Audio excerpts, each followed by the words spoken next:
So I'm feeling on fire to say the least. Just got moved into a new house, got all situated. Have someone helping me with Stickify, like I said in my Instagram, with all the other projects that I have working.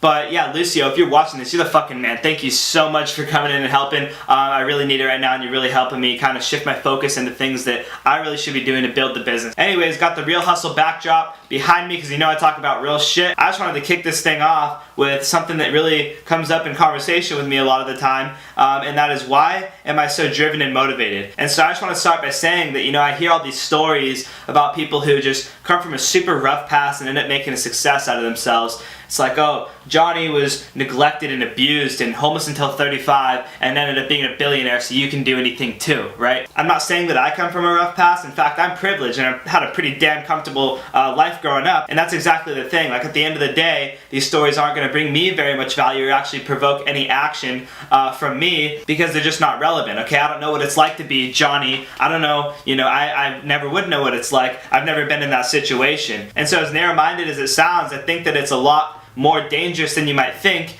in actually achieving something if you are privileged and coming from a comfortable upbringing, because essentially the hunger just doesn't come from anything. And so the thing is, like, we want to do shit. Most of the people I talk to want to actually like do bigger things, but they just don't have to do shit. And so I'm just going to share my story on like why I'm so driven and motivated, because I feel like people should just at least understand the concept, if you are like me and you are privileged coming from a comfortable upbringing. Alright, so the thing is, like, you might have parents that are willing to put you through school and support you through it, or maybe you have a job that just gets you by, or maybe you could work here. You got options is what I'm saying. And so for me, I was like half trying to build a business and half thinking, okay, well, if it doesn't work, I can go get a job here, I can go to school, my parents will help me go to school, all that shit. And it took me a really long time to realize that because I was comfortable, because I had options, that was actually holding me back big time. And so basically what I ended up doing for myself is I just wanted something so bad that I ended up telling my parents that, because they were willing to pay for school and support me through it. I just didn't think that was very congruent with what I wanted, and I didn't want to go to school. I just wanted to make money on my own and try to figure things out on my own. And so I think really what I needed to cut off my dependence from them, and basically I just told them, I'm not going to school, and you can stop supporting me. I'm going to figure this out on my own. And I basically forced my back against a wall with no other options than to make this thing a success. And so I think that real drive comes when something actually impacts your life at a really high level, forcing you to actually do something. I don't care what it is. Like, if nothing's impacting your life, then I don't think that it's going to be very easy to achieve, and it might take a very long time, or you might not even achieve something because there's just no urgency. And so I pretty much just took the leap. Like, I stopped taking handouts, like, full on. And, it was the scariest decision that I've ever made in my life. I didn't know what the fuck I was going to do, honestly, because I didn't even have an idea yet. I just knew that I wanted to do shit, and I just completely cut off my dependence from other people. So I ended up just basically eating shit for like a year and a half. Didn't even know what I was going to do for like the first section of it, and then I found out what I was going to do, and then I was just like barely making rent, like struggling, actually fucking struggling, and I just didn't have that much at the end of the month to put back into the business, so I was having a really hard time growing, and I stayed at the same level for a very long time. And I was doing deals here and there, but it wasn't enough, and I was always super stressed. And there would literally be times where I would sit down and plan out like how I could make being homeless work. Like, okay, maybe I can get food at the Dollar Tree, I can shower at the gym, I can rent a storage unit maybe for cheap and sleep in there illegally. And so when I was just grinding my ass off, just completely eating shit, had nothing to show for it, while everyone around me was getting money from their parents and working their day jobs and stuff like that, I didn't really talk about this stuff because I was just embarrassed. And now I'm in a position where I think that I should talk about it because I'm not really at that point anymore, so it's awesome. And I can't even believe that I'm like filming this, that I like got over that shit, because there were times where I didn't think that anything would come of it. Like, it was like seriously really fucking traumatic for me. And so I'm really thankful for, my friends who were there for me when I was going through this shit, who understood what I was going through, and mentors that were helping me as well. And I don't expect you to understand or actually give a shit about how crazy it actually is. I just think that it's important to understand the concept that as far as I've gotten, I think that it's because I actually experienced that. And being broke and struggling, because since I experienced that, I know what I never want ever again. And I'll never forget this thing that happened to me when I was just like at my lowest point, like literally like about to just give up. And one day I gave one of my past clients a call. This is like a fitness chain with about 5 locations or so.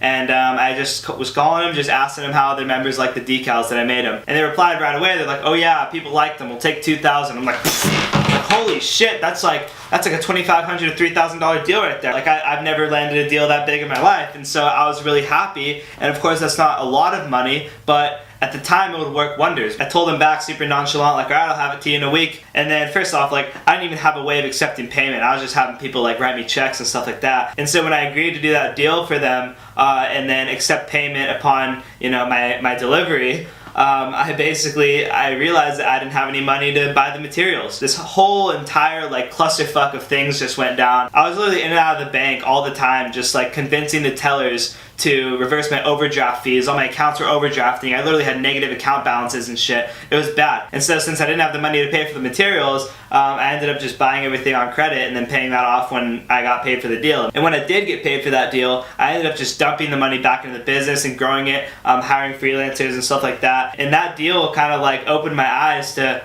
how much people would spend with me. First off, this is just a side note, like, you know, I didn't know that people would spend that much on decals and lettering and stuff like that, but apparently they would. So now I structured my pricing differently, and instead of quoting at the low and below the hundreds, I'm quoting at like, you know, the hundreds and the thousands. And it's not unusual for someone to spend $1,000 with me on a single project. And in case you don't believe me, for whatever reason, I mean, you know, I'm not bullshitting, but I have a check that I can show you.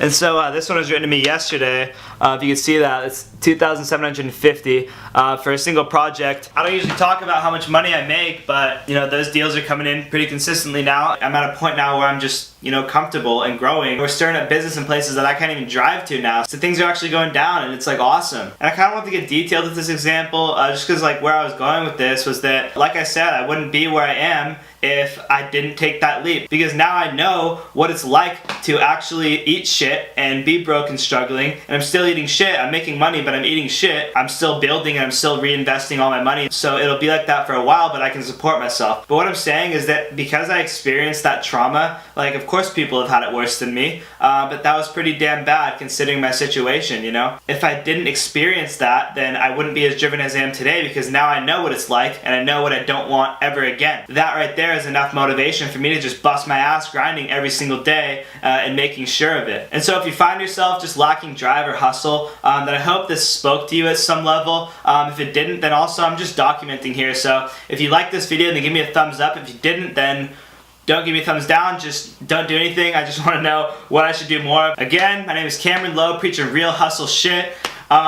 If you like my videos, then please subscribe if you're new, so we can stay connected and I can continue to help you along your journey. I got this huge vision, and I just want to know that I'm actually giving some value here. So any questions, comments you might have for me, you can put those down in the comments, and you know, reach out to me on Instagram, whatever. Some of you have been, and we've been kind of talking. And I'm always down to help, just because I want to get better at helping, because that's what I want to do. So take advantage of it if you want to. But until next time, guys, I hope you have an awesome rest of your day, and don't be afraid to take that leap. It might be scary, but you know, I'm not even trying to be motivational here. Like, I'm just serious. Like, it's just been such a game changer for me. Anyways, peace out, guys. See you next time.